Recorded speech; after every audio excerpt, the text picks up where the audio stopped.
দুদিন ধরে কলকাতায় চলে আসেন, দুদিন আগে থেকেই কলকাতায় চলে আসেন একেবারে প্রত্যন্ত পাড়ের তৃণমূল কর্মী সমর্থকরা।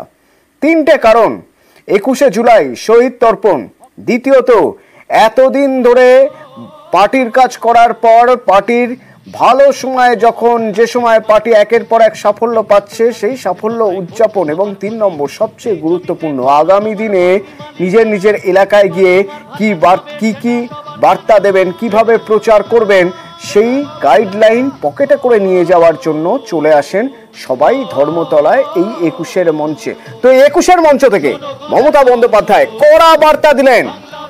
দুর্নীতি ইস্যু উঠেছে বারবার তৃণমূলের বিরুদ্ধে, সেই দুর্নীতি রুখতে কড়া বার্তা। 26-এর আগে জনপ্রতিনিধিদের সতর্ক করলেন তৃণমূল নেত্রী। তৃণমূল কংগ্রেস আমরা মানুষের সামাজিক বন্ধু হব। আমি বিবেকবান চাই, বিত্তবান চাই না। পয়সা আসে চলে যায়, সেবার কোনো বিকল্প নাই। আমি অল মিউনিসিপ্যালিটি, পঞ্চায়েত, এমএলএ, এমপিদের সকলকে বলবো, এখন থেকে কোনো অভিযোগ যেন কারো বিরুদ্ধে দল না পায়। যদি কোনো অভিযোগ কারো বিরুদ্ধে পায় আমরা কিন্তু উপযুক্ত অ্যাকশন নেব। যা আছে ঘরে সেটা খেয়ে বেঁচে থাকুন, আমার লোভ করবার দরকার নই। আমরা লোভী হতে চাই না। যতদিন আপনারা এই কাজটা করে দিতে পারবেন ততদিন মনে রাখবেন আপনাদের কেউ সরাতে পারবে না, আপনাদের কেউ হাঁটাতে পারবে না। অন্যায় করলে আপনারা দেখেছেন আমি তৃণমূল কংগ্রেসকেও ছাড়ি না, তৃণমূল কংগ্রেসকেও গ্রেপ্তার করি। মা বোনেদের সম্মান দেবেন। সংখ্যালঘু, schedule caste, schedule tribe, OBC সবাইকে সাথে নিয়ে একসাথে বাঁচতে হবে। এই বক্তব্যেরই একটি জায়গা অত্যন্ত গুরুত্বপূর্ণ, অত্যন্ত তাৎপর্যপূর্ণ, যেখানে তিনি বলছেন বিত্তবান নয় বিবেকবান কর্মীকে গুরুত্ব দেওয়া হবে, জিতে আরো নম্র হতে হবে, দায়িত্ব নিতে হবে আরো বেশি, যা আলাদা ইঙ্গিত বহন করে। আমরা 3টে পার্টির সাথে লড়াই করে জিতে এসেছি, বিজেপি, কংগ্রেস এবং সিপিএম। আমি স্যালুট জানাই বাংলার মানুষকে, যারা আপনারা আমাদের সমর্থন দিয়েছেন। যারা দেননি আগামী দিন তাদের কাছেও সমর্থন আশা করব। মনে রাখতে হবে আমরা যত জিতব তত আমাদের নরম হতে হবে, আমরা যত জিতব তত আমাদের দায়িত্ব বাড়বে, আমরা যত জিতব তত মানুষের কর্মী হতে পারবো। তৃণমূল কংগ্রেস শুধু রাজনৈতিক দলের কর্মী নয়, তৃণমূল কংগ্রেস একটা সেবার কাজকর্মের প্ল্যাটফর্ম। এখানে আমি বিত্তবান চাই না, আমি বিবেকবান চাই, যার বিবেক আছে, যার আবেগ আছে। 21শে জুলাই সর্বধর্ম সমন্বয়।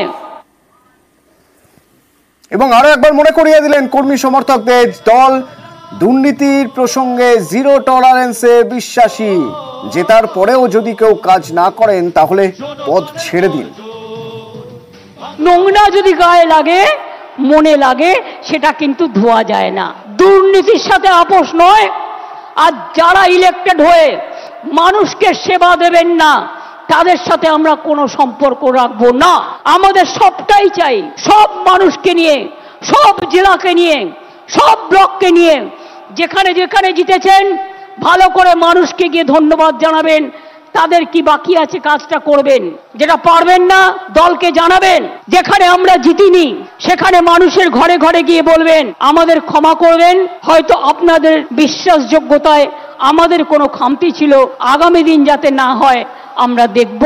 বড় বড় গাড়িতে ঘোরার থেকে স্কুটারে ঘোরা ভালো, সাইকেলে ঘোরা ভালো। আমার সহকর্মী সোমরাজ আমার সঙ্গে রয়েছেন। সোমরাজ, আমরা বারবার দেখেছি জেলার প্রত্যন্ত পাড় থেকে দুরকম খবর আসে আমাদের কাছে। এক, দুর্নীতি করা হয়েছে, কাটমানির অভিযোগ আসে।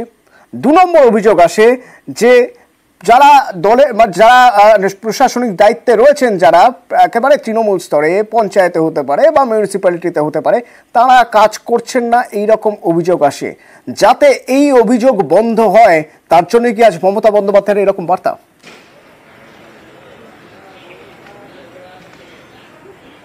দেখো, অবশ্যই মমতা বন্দ্যোপাধ্যায় আজকে শৃঙ্খলার বার্তা দিয়েছেন, শুদ্ধিকরণের বার্তা দিয়েছেন দলের কর্মীদের। তুমি দেখেছিলে যে মমতা বন্দ্যোপাধ্যায় গত 11 জুনের পর থেকে যে প্রশাসনিক বৈঠকগুলো করেছিল, সেই প্রশাসনিক বৈঠকে রাজ্য প্রশাসনকে কড়া কার্যত মনোভাব নিয়েছিলেন রাজ্য প্রশাসনের বিরুদ্ধেই। কয়েকজন অফিসারদের নাম করে কার্যত কড়া হুঁশিয়ারি পর্যন্ত দেখা দিতে দিয়েছিল মমতা বন্দ্যোপাধ্যায়কে। আর এবার সেই জায়গা থেকেই সাংগঠনিক দিক থেকেও মমতা বন্দ্যোপাধ্যায় কড়া পদক্ষেপ নেবেন এমনটাও আজকে স্পষ্ট করে দিলেন 21শে জুলাইয়ের মঞ্চ থেকে। আর পাশাপাশি এটাও বুঝিয়ে দিলেন কোনো দুর্নীতি দলের মধ্যে রেয়াত করা হবে না। যদি কোনো অভিযোগ আসে, সেই অভিযোগের প্রেক্ষিতেও শাস্তিমূলক পদক্ষেপ নেবে তৃণমূল কংগ্রেস দল। অর্থাৎ 2026-এর বিধানসভা নির্বাচন তাকে সামনে রেখেই মমতা বন্দ্যোপাধ্যায়ের এই শৃঙ্খলার বার্তা, শুদ্ধিকরণের বার্তা তার দলকে।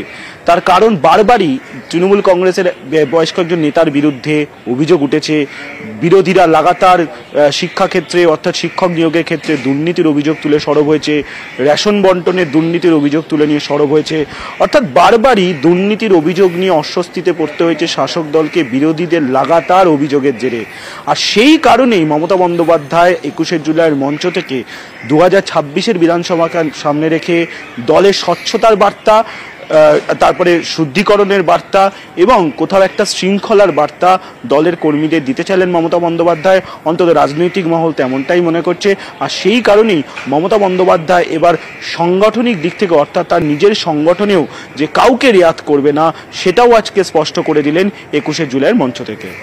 আরো একটা দিক শুধুমাত্র মমতা বন্দ্যোপাধ্যায় নয়, অভিষেক বন্দ্যোপাধ্যায়ও যখন আজ তার বক্তব্য পেশ করছেন, সেখানেও তিনি একটা কথা বারবার বোঝানোর চেষ্টা করছেন যে কোনো রকম দুর্নীতি বরদাস্ত হবে না। এবং শুধু তাই নয়, যারা যারা ভোটের সময় ঠিকমতো কাজ করেননি বা করতে পারেননি তাদেরকেও স্ক্যানারে রাখা হয়েছে, দল ব্যবস্থা নেবে।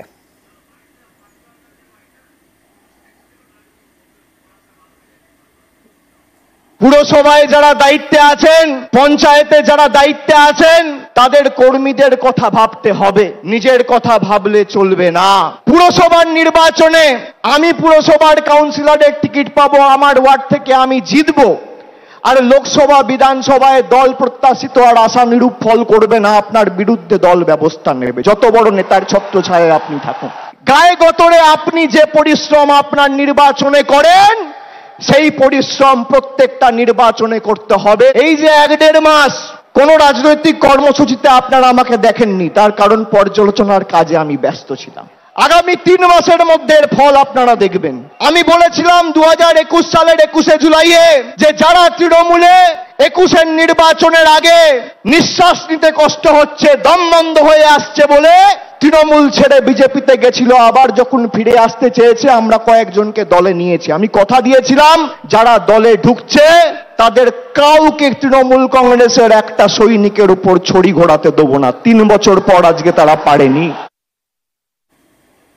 কড়া বার্তা দিচ্ছেন, যেসব জায়গায় পুরসভায় পঞ্চায়েতে ভালো ফল হয়নি সেই সব জায়গায় পদক্ষেপ করবে দল। আমার সহকর্মী আবির আমার সঙ্গে রয়েছেন। আবির, আমরা দেখেছি লোকসভা ভোটের ক্ষেত্রে তৃণমূল 2019-এর তুলনায় ভালো ফল তো করেছে, কিন্তু আমরা যদি তার মাঝে অর্থাৎ 2021-এর পরের পঞ্চায়েত এবং পুরসভার ভোট দেখি, যেসব জায়গায় তৃণমূলের ভালো ফল ছিল সেই সব পুরসভা বা পঞ্চায়েত থেকেও এবার কম ভোট এসেছে বেশ কিছু জায়গায়। সেই জায়গাগুলো পয়েন্ট আউট করছে দল, সেটা স্ক্যানারে রাখছে দল, সেটাই কি আজ বোঝাতে চাইলেন অভিষেক?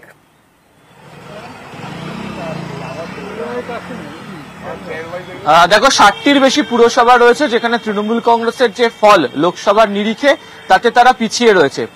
খাস কলকাতা শহরের মধ্যে একাধিক জায়গা রয়েছে, একাধিক ওয়ার্ড রয়েছে যেখানে তৃণমূল কংগ্রেস পিছিয়ে পড়েছিল।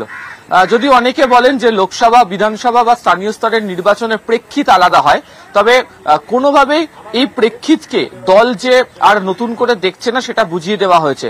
প্রথমত তাদের পরিষ্কার যে বার্তার যে জায়গা সেখানে তারা জানাচ্ছেন সেটা হচ্ছে দলের যদি সংগঠন যথাযথ থাকে তাহলে যে কোনো ধরনের নির্বাচন হোক না কেন সেই নির্বাচনের ক্ষেত্রে জয় হাসিল করতে পারা যায়।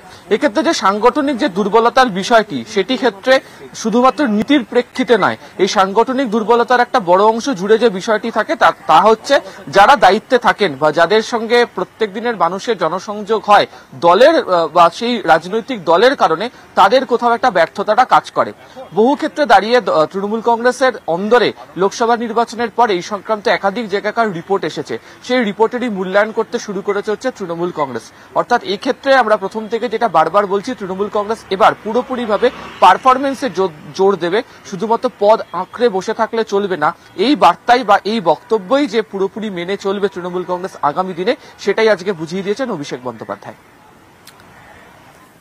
ধন্যবাদ আবির।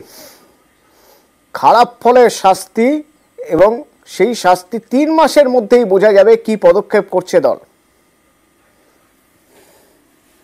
তৃণমূল কংগ্রেসের সর্বভারতীয় সাধারণ সম্পাদক হিসেবে আপনাদের কথা দিচ্ছি যে যারা এই নির্বাচনে পঞ্চায়েত বা কাউন্সিলর বা মিউনিসিপ্যালিটি চেয়ারম্যান ভাইস চেয়ারম্যান থেকেও মানুষকে বোঝাতে অক্ষম হয়েছেন বা তাদের নির্দিষ্ট এলাকা থেকে প্রত্যাশিত বা আশানুরূপ ফল হয়নি, একইভাবে আমরা টাউন সভাপতির বিরুদ্ধেও ব্যবস্থা নেব, মিউনিসিপ্যালিটি চেয়ারম্যানের বিরুদ্ধেও ব্যবস্থা নেব, গ্রাম পঞ্চায়েতের ক্ষেত্রে প্রধানের বিরুদ্ধেও ব্যবস্থা হবে, অঞ্চল সভাপতির বিরুদ্ধেও ব্যবস্থা হবে। কাউকে রেয়াত করা হবে না,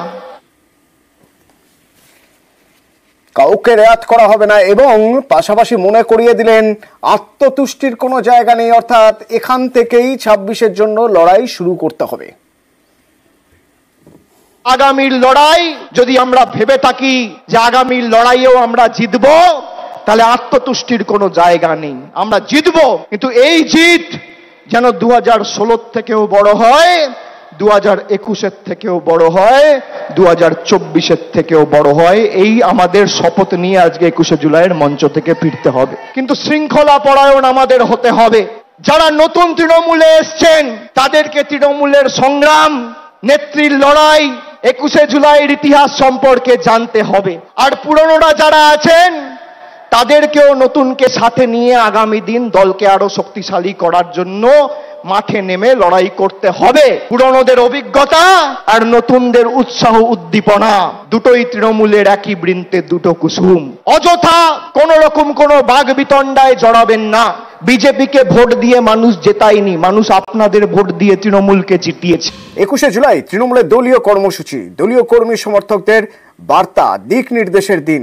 সেই মঞ্চে যখন সমাজবাদী পার্টির নেতা অখিলেশ যাদব, তখন স্বাভাবিকভাবেই মঞ্চের ব্যাপ্তি আরো বেড়ে যায়। কোথাও একটা রাজনৈতিক জাতীয় রাজনীতিতে একটা গুরুত্বপূর্ণ প্ল্যাটফর্ম হয়ে ওঠে এই মঞ্চ।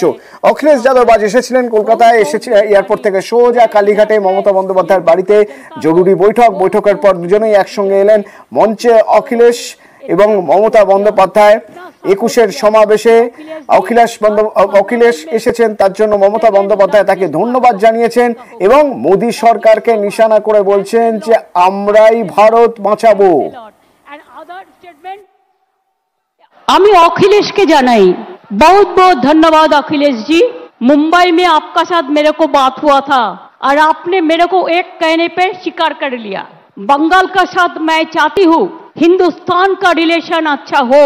अरे शुरुआत हुआ आपका लिए, हम आपको पार्टी को, समाजवादी पार्टी को पहले अभिनंदन करने चाहूंगी कि यूपी में जो खेल आपने दिखाया। अभी तो बीजेपी को रिजाइन करना चाहिए था, लेकिन उसको शर्म कम होता है, आपको थोड़ा से दिन इंतजार करने पड़ेगा। लेकिन आपका साथ मैं सहमत हूँ कि दिल्ली में जो गवर्नमेंट एजेंसी लगा के, इलेक्शन कमीशन को लगा के, डरा के जो गवर्नमेंट ले आया, वो स्टेबल गवर्नमेंट नहीं है। कोई भी दिन हो जा सकता है, ऐसे बहुत दिन हो गया। Enough is enough. উল্টো দিকে আবার অখিলেশ যাদব তিনি যখন মঞ্চে তার বক্তব্য পেশ করছেন সে সময় তিনি ভূয়সী প্রশংসা করলেন মমতা বন্দ্যোপাধ্যায়ের। जब वो असली लड़ाई में थी, पैर में चोट थी, वो चल नहीं पा रही थी, उसके बावजूद भी वो चुनाव प्रचार में थी। और उस समय हम लोगों ने देखा और यही कहा था कि एक अकेली लड़ जाएगी, जीतेगी और बढ़ जाएगी। पैर में प्लास्टर बांध करके वो अपने कार्यकर्ताओं के लिए और सरकार बनाने के लिए आपसे आह्वान कर रही थी। उस समय जो वो लाइनें थीं वो उस समय भी महत्व रखती थीं। और आज जब मैं इतने बड़े कार्यकर्ताओं के बीच में आया हूं तो मैं उन लाइनों को दोबारा कहता हूं कि एक अकेले लड़ जाएगी, जीतेगी और बढ़ जाएगी। ऐसे कम नेता होते हैं जो अपनी जान हथेली पर रख करके लड़ते हों, और उनका साथ इतनी बड़ी संख्या में लोगों ने देने का काम किया है।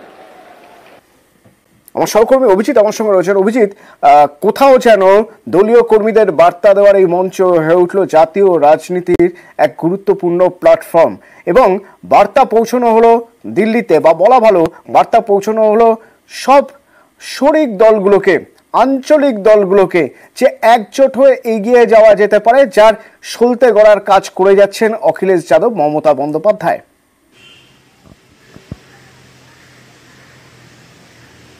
ঠিকই অতনু, এবং এক্ষেত্রেই বলা যেতে পারে আজ ২১-এর মঞ্চ যেন একটা জাতীয় মঞ্চ হয়ে উঠেছিল, এবং সেখান থেকে উত্তরপ্রদেশের এই সমাজবাদী পার্টির সুপ্রিমো অখিলেশ যাদব যেভাবে হুঁশিয়ারি দিয়েছেন বিজেপি শাসিত কেন্দ্রীয় সরকারকে, এবং এই বিজেপি সরকার যে খুব বেশি দিন টিকবে না, একদম মমতা বন্দ্যোপাধ্যায়, অভিষেক বন্দ্যোপাধ্যায়ের সুরেও অখিলেশ যাদবও একই কথা বলেছেন, এবং তার সুস্পষ্ট বক্তব্য যে বিজেপি সরকারকে ভয় পাওয়ার কিচ্ছু নেই।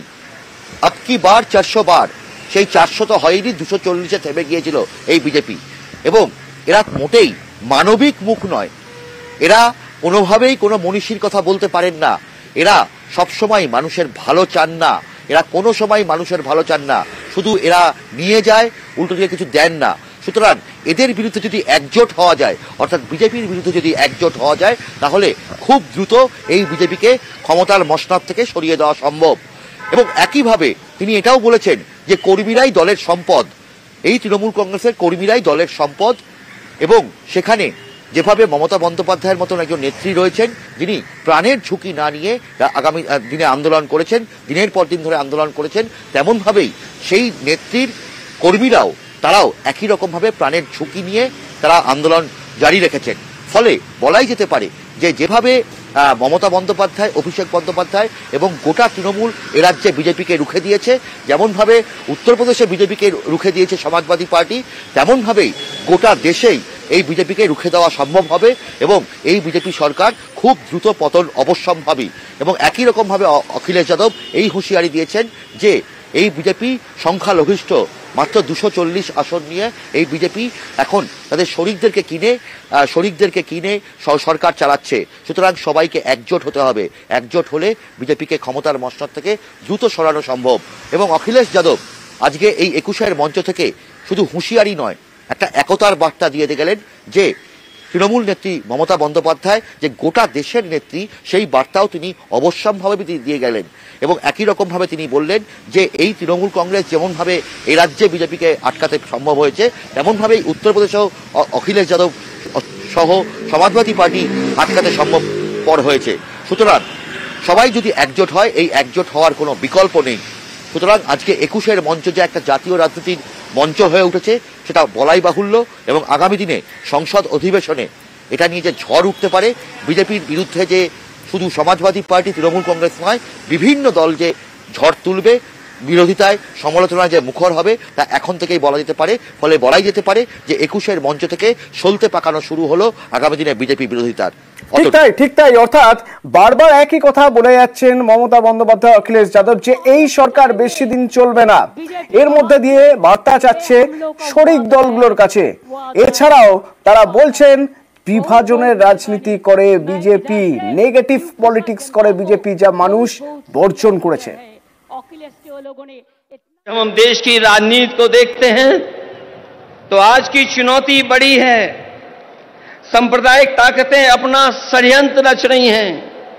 जो सत्ता में लोग हैं दिल्ली में, और दिल्ली के इशारे पर जो लोग बैठे हैं जगह जगह पर, वो लगातार षड्यंत्र कर रहे हैं। लेकिन मैं जानता हूं आपका साहस, आपकी बहादुरी, आपका साथ जो दीदी के साथ है, वो हर षड्यंत्र का मुकाबला करने के लिए तैयार हैं।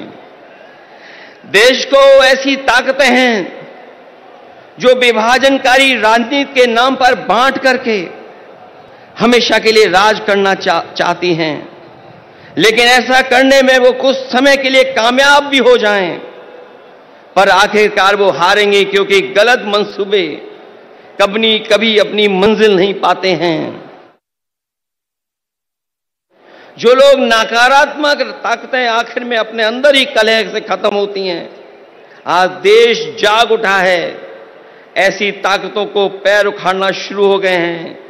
हम और आप लोग मिलकर के निगेटिव पॉलिटिक्स नहीं करते हैं, हम और आप लोग मिलकर के पॉजिटिव पॉलिटिक्स करते हैं। और पॉजिटिव पॉलिटिक्स का वक्त आने वाला है, और वही वक्त आएगा जब लोगों के जीवन में बदलाव आएगा। हम सब लोग मिलकर के देश को बचाने के लिए, संविधान को बचाने के लिए, भाईचारा को बचाने के लिए हम सबको एक होना है और एकजुट रह करके इनका मुकाबला करना है।